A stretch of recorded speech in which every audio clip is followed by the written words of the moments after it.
Hello friends, ഇന്ന് നമ്മൾ ചെറുശ്ശേരിയുടെ ജീവചരിത്രത്തെ പറ്റിയാണ് പറയുന്നത്.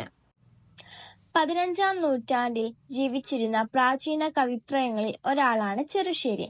1475 ഉത്തര കേരളത്തിലെ പഴയ കുറുമ്പനാട് താലൂക്കിലെ വടകരയിൽ ചെറുശ്ശേരി ഇല്ലത്തിലാണ് ചെറുശ്ശേരി നമ്പൂതിരി ജനിച്ചത്. ഉദയവർമ്മ കോലോത്ത് രാജാവിന്റെ സദസ്യനായിരുന്നു ചെറുശ്ശേരി. കൃഷ്ണഗാഥയുടെ കർത്താവ് ചെറുശ്ശേരി നമ്പൂതിരിയാണെന്ന് പി. ഗോവിന്ദൻ പിള്ള അഭിപ്രായപ്പെട്ടിരുന്നു. ഉദയവർമ്മ കോലോത്ത് രാജാവിന്റെ അഭിപ്രായപ്രകാരമായിരുന്നു ചെറുശ്ശേരി കൃഷ്ണഗാഥ രചിച്ചത്. ചെറുശ്ശേരി ഗാഥ എന്ന മറ്റൊരു പേരിലും കൃഷ്ണഗാഥ പ്രശസ്തമാണ്. മലയാള ഭാഷയുടെ ശക്തിയും സൗന്ദര്യവും നമുക്ക് കൃഷ്ണഗാഥയിൽ കാണാൻ സാധിക്കും. മലയാള ഭാഷയിലാണ് കൃഷ്ണഗാഥ രചിക്കുന്നത്. അതുകൊണ്ട് തന്നെ മലയാളത്തിന്റെ ചരിത്രത്തിൽ കൃഷ്ണഗാഥയ്ക്ക് ഒരു പ്രഥമ സ്ഥാനമുണ്ട്.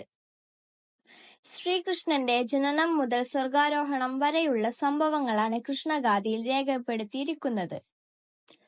ഉൽപ്രേക്ഷ, ഉപമ, രൂപകം എന്നീ അലങ്കാരങ്ങൾ ഉപയോഗിച്ചാണ് കൃഷ്ണഗാഥയുടെ രചന. വായനക്കാരിൽ കൃഷ്ണഭക്തി ജനിപ്പിക്കുക എന്ന ലക്ഷ്യത്തോടെയാണ് കൃഷ്ണഗാഥ എഴുതിയിരിക്കുന്നത്.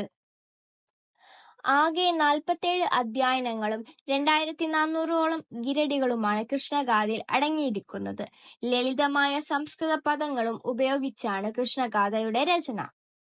ചെറുശ്ശേരിയുടെ കാവ്യങ്ങളിൽ ഭക്തി, ഫലിതം, ശൃംഗാരം എന്നിവ കാണാൻ സാധിക്കും.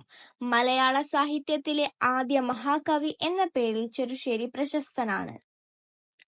ഋതുക്കളുടെ കവി എന്നും ചെറുശ്ശേരിയെ വിശേഷിപ്പിക്കാറുണ്ട്. ഗാഥാപ്രസ്ഥാനത്തിന്റെ ഉപജ്ഞാതാവ് എന്ന് പറയപ്പെടുന്നത് ചെറുശ്ശേരി തന്നെയാണ്. 1575 ചെറുശ്ശേരി ഈ ലോകത്തോട് വിട പറഞ്ഞു. നന്ദി.